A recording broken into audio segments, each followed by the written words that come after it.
भाई मारुति जैसी बड़ी कंपनी लगभग अपनी हर गाड़ी में यही स्टीरियो देती है और इस स्टीरियो से जुड़ी हुई एक सबसे बड़ी समस्या है जो कि बहुत सारे ओनर्स फेस करते हैं भाई, वो है इसका ये एंड्रॉयड ऑटो एप्पल कारप्ले वाला फीचर, ये कनेक्ट वाला फीचर।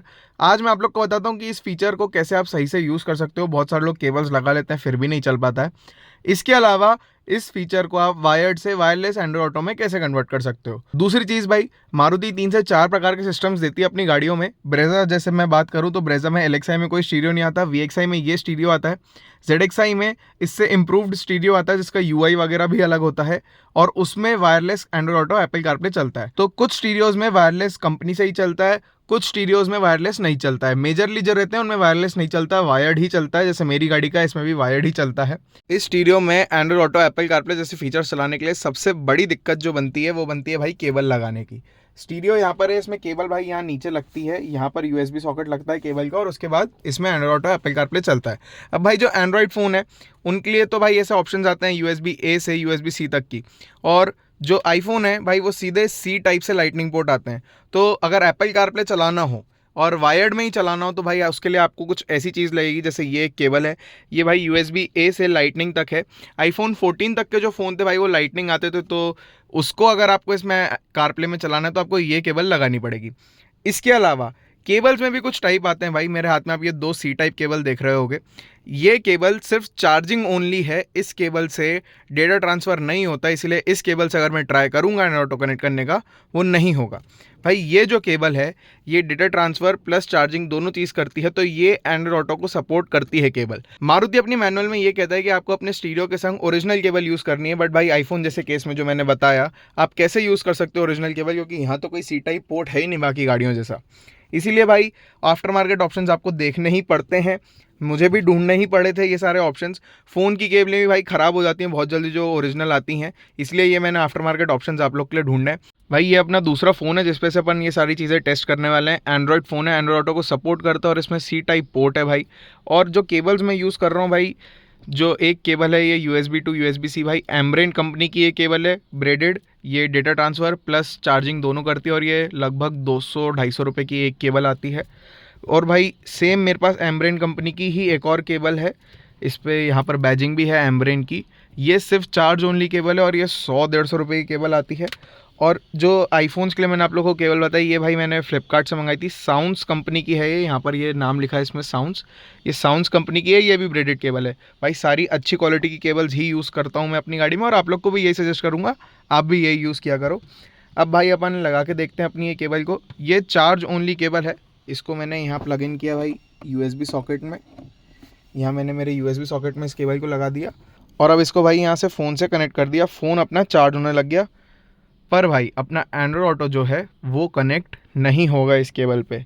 अब मैं इसको आधे घंटे रख लूँ, 1 घंटे रख लूँ, ना ही यहाँ पर मेरे फ़ोन में कोई नोटिफिकेशन आ रहा है कि एंड्रॉयड ऑटो अवेलेबल। अब भाई अपन अपनी ये दूसरी केबल टेस्ट करके देखते हैं जिस पे मुझे पता है एंड्रॉयड ऑटो चलेगा, क्योंकि ये डेटा ट्रांसफ़र सपोर्ट करती है केबल। अभी भी देख लो भाई ये पुरानी वाली केबल लगी हुई है और अभी तक इसमें एंड्रॉयड ऑटो कनेक्ट नहीं हुआ है। अब मैं भाई दूसरी केबल कनेक्ट करता हूँ। अब ये भाई मैंने मेरी दूसरी केबल प्लग इन कर दी, ये पिछली वाली निकाल दी है, फ़ोन डिस्चार्ज होने लग गया है। अब ये भाई मैंने मेरी केबल कनेक्ट कर दी, अब इसको मैं वापस फ़ोन से कनेक्ट कर देता हूँ।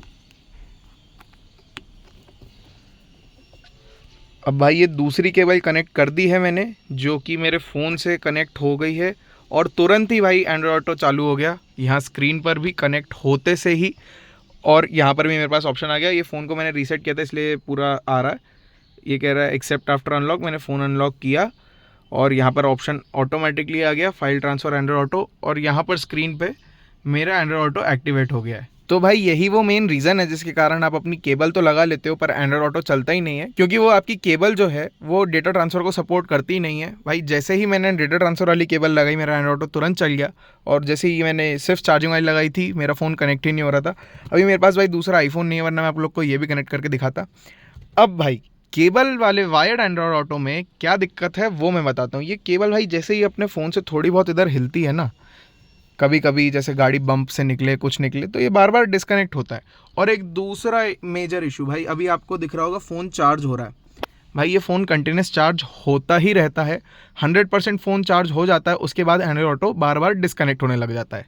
इस चीज़ को काउंटर करने के लिए और भाई बार बार ये केबल्स के झंझट से बचने के लिए कि कभी कोई आईफोन वाला बैठ रहा है केबल बदलो, कभी कोई एंड्रॉयड वाला बैठ रहा है केबल बदलो, भाई मैंने इसके लिए एक ऐसा अडेप्टर ऑर्डर किया जो कि वायर्ड एंड्रॉयड ऑटो को वायरलेस में कन्वर्ट कर देता है। अब मैं आप लोग को लाइव उसको कनेक्ट करके दिखाता हूँ कि उसको कनेक्ट करने के बाद लाइफ कितनी ईजी हो जाती है।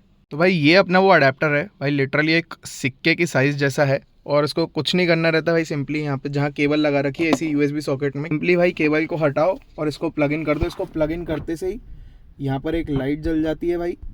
और अब आपको आपके फ़ोन के अंदर कुछ नहीं करना है, आपको आपका फ़ोन खोलना है। अगर आपका फ़ोन पहले से ब्लूटूथ से पेयर्ड है आपकी गाड़ी के स्टीरियो से, तो आपको उसको अनपेयर करना है।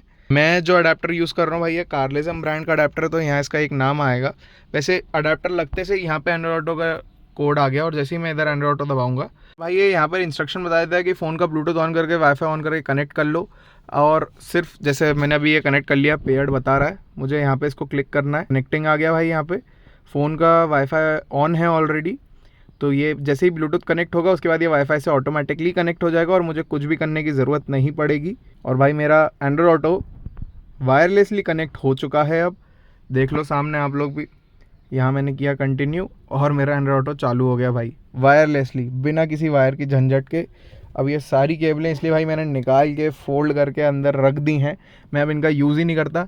सिंपल सी प्रोसेस है भाई, यही प्रोसेस आईफोन में फॉलो करनी है, यही प्रोसेस एंड्रॉयड में फॉलो करनी है। अब बंदा आगे बैठे पीछे बैठे कहीं भी बैठे कोई दिक्कत नहीं, जिसको अपना फ़ोन कनेक्ट करना हो कर लो। और जैसे ही ये कनेक्ट हो जाता है भाई यहाँ पे इसकी लाइट का कलर भी चेंज हो जाता है।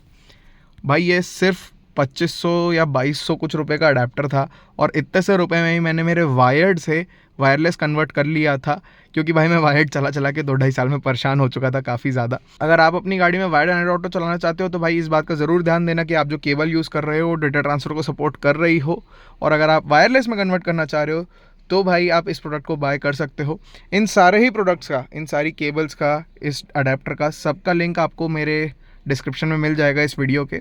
आप वहाँ से जाके भी इन सब चीज़ों को खरीद सकते हो। और अगर वीडियो अच्छी लगी हो, वीडियो इन्फॉर्मेटिव लगी हो तो प्लीज़ मेरे चैनल को सब्सक्राइब करना मत भूलना। मिलते हैं ऐसी ही किसी अगली वीडियो में।